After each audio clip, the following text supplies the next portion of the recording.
6:03 on Thursday morning. We are at 53 degrees now. Scattered showers, temps reaching the low 70s today.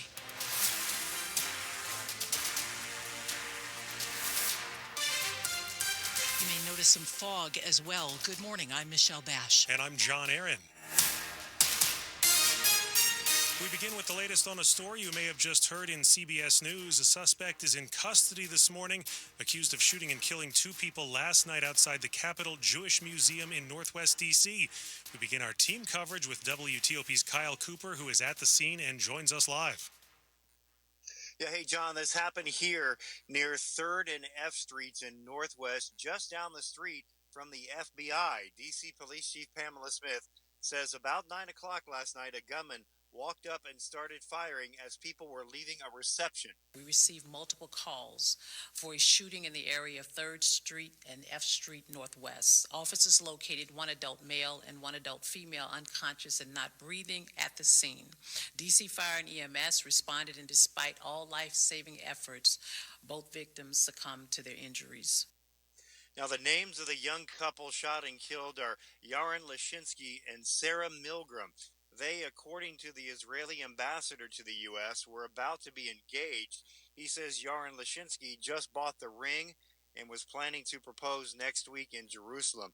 The accused gunman is identified as 31-year-old Elias Rodriguez of Chicago. Chief Smith says right after he was taken into custody, he chanted, "Free, free Palestine." She also says her department was not tipped about any potential violence being planned for this gathering. In Northwest, live, Kyle Cooper, WTOP News. I'm Neil Augenstein. It's a human tragedy. Ron Halber heads the Jewish Community Relations Council of Greater Washington. Two young people gunned down for no reason as they were getting ready to start their lives together as a married couple simply because they were Israeli and Jewish. We will not tolerate this violence or hate. D.C. Mayor Muriel Bowser said the city's got a long history of working with Jewish organizations on safety and protection. We watch global events, national events, and local events. And our organizations work directly with MPD, and MPD responds with additional resources. She said the district will be reaching out to organizations to make sure they're being supported in any way possible. Neil Augenstein, WTOP News. And stay with us for the latest on this story throughout the day. In other news, House members have been working through the night on Capitol Hill as representatives debate President Trump's priority tax break bill ahead of an expected vote sometime this morning. Discussions paused briefly to pay tribute to late Congressman Jerry Connelly of Virginia. Here is Virginia Democratic Congressman Robert Scott. As his friend, I know I speak for all of us here to say that we will miss Jerry's infectious energy, his humor, and his unique ability to connect with people.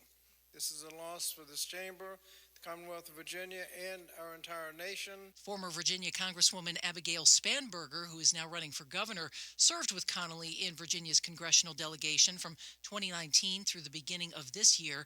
She spoke with WTOP about what it was like to work with him. He was an incredibly good friend, and I just cannot believe that he's gone.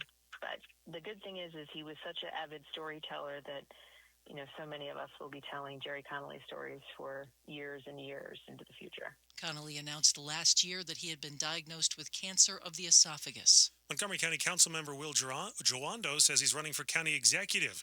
Current executive Mark Elrich joined a group of about 200 people in Silver Spring last night for the announcement. He is term limited and cannot run again. Joando highlighted some of his priorities, including supporting rent stabilization and affordable housing. At least two other candidates have announced bids: Celeste Iroha, a registered medical assistant, and Councilmember Evan Glass. Councilmember Andrew Friedson is also expected to enter the race.